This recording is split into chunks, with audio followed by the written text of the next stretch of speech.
Hey, what's going on, guys? Jeff from AGL Tech, and here this week I'm back with you for some more tech news. Hopefully this one stays up.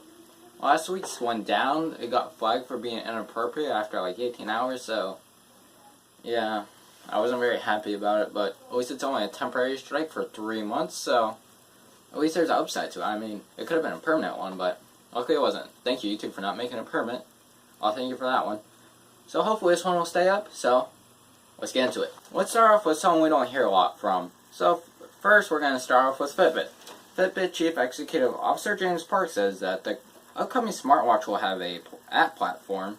Park told The Verge when the Fitbit smartwatch launches, the company will be rolling out a software developer kit along with a select number of apps from specific partners. They're starting to step up in the world. Good job, Fitbit. And shortly after, a software development kit will be available to all developers. Fitbit is relying on software acquired when they bought Pebble last year. Explains how they're getting the smartwatch stuff now. Park also said that Fitbit users will find third-party wearable apps through a app gallery in Fitbit's current mobile app. It's not an app store though, guys. He said it's not an app store, so don't think it's an app store, because it's not. Also, Google is starting something nice. Now Google is going to make it easier to see how charged your Bluetooth device is. Spotted by XDA developers, the Android open source project has support for retrieving battery level information on remote devices. When it launches, full versions it should allow an Android phone to display the battery level to any Bluetooth device. But the catch is the Bluetooth device has to be set up to share their battery information. There is no specific time or date when it's supposed to come out.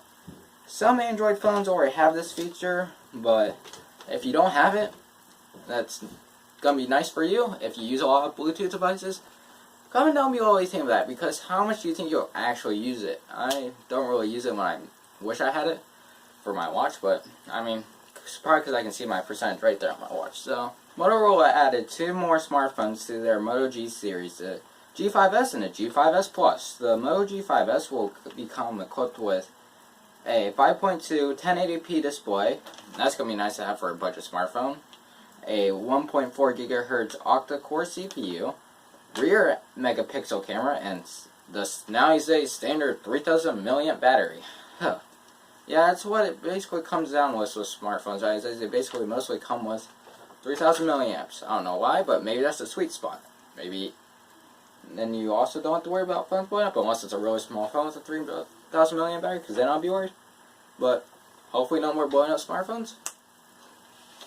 The G5S Plus comes with a 5.5-inch 1080p display, dual rear megapixel camera with portrait mode, and an 8 megapixel selfie camera. Both have 4 GB of RAM and up to 64 GB in storage, so I'm wondering what the price is going to be around this. It'll probably be a little bit more expensive this year than last year's, because last year's was not expected as good and didn't have all these nice features compared to last year. So I guess we'll see what the price comes out to, and maybe it'll still be the budget king for smartphone. Now, more Vega news this week. Yeah, Vega. AMD finally has unveiled its Radeon RX Vega family of graphics cards last Monday. It's been a while since AMD has competed with Nvidia. It's nice to see competition in the video card market again. AMD launched 3 new video cards, with the higher end being water cooled and then the others 2 being air cooled. The RX Vega 56 with 56 compute units will be on shelves on August 14th. That one will be air cooled and it'll be priced at $399 US, along with the other air cooled being $449, which is called the Vega 64, and you can guess it comes with 64 compute units. They also are launching something called Radeon Packs, which bundle games and discounts for hardware that will match the video cards. AMD is promising more than 200% of their throughput clock over previous Radeon GPUs. They will also promise 3.7 teraflops of performance out of the RX Vega 64 card. There isn't a lot more other info. This is all we can gather up so far, so hopefully it will be nice. Hopefully it will beat NVIDIA, and NVIDIA will launch something and it'll beat them back. So comment down below if you're going to buy one, because I'm curious how many people are going to buy Vega. That's like how much people bought Ryzen. Ryzen was a big thing. I feel like Vega is going to be a big thing. But AMD graphics cards always haven't been that bad, so maybe it won't change. Who knows? We're also hearing from LG this week. LG is likely going to launch a new device on August 31st, the day before the IFA Consumer Electronics Trade Show in Berlin, Germany. The Verge said they believe it's the V30. It'll be nice to see the V series because they seem to be nicer, higher end phones. It's supposed to still have the dual cameras and the fingerprint scanner on the back, but they might get rid of their second display on the top. But they might add a sliding secondary display. I don't know what to think of this. This secondary display. What the heck? Right under the screen. Why? I don't think I'll want it if it has that, to be honest, just because I don't see the reason of having it or using it. Comment below what you think of that and if you'd buy one, because I'm curious about what you think of it. That picture didn't make me like the looks of it, but we are entitled to our own opinions, so if you just want to say something down below, go ahead. Now, hackers are hacking into pre-2017 Amazon Echoes and turning them into live microphones to be able to spy on you. They do it by rewriting firmware onto an inserted SD card, and then the audio is able to be recorded and sent it to third parties. Amazon says that to avoid this, you should buy straight from Amazon or a trusted retailer because it's the physical SD insertion that puts you in this danger. So, I mean, that's really creepy because there's probably people right now who don't know about this and already have that 2017 Amazon Echo. I mean, too bad for them, especially since they don't know. But hopefully there's some way that they can just fix it. Maybe. Radeon also announced new Pro cards, the Radeon PRO WX9100 and the SSG. The WX9100 will double the last year's generation card, the W9100. It will also have 16 gigabytes of HBM2 memory. The SSG will have the same amount of RAM, but it will have 2 terabytes of NAND flash memory. Wow, that's a lot. I mean, seriously. The WX9100 will retail for $2,199, and the SSG will retail for $6,999. It's a lot of money just for one card. Both supposed to ship September 16th, so comment down below if you're going to actually buy the SSG. I don't think it's necessary for regular consumers, but for maybe more bigger stuff like companies might want to buy one.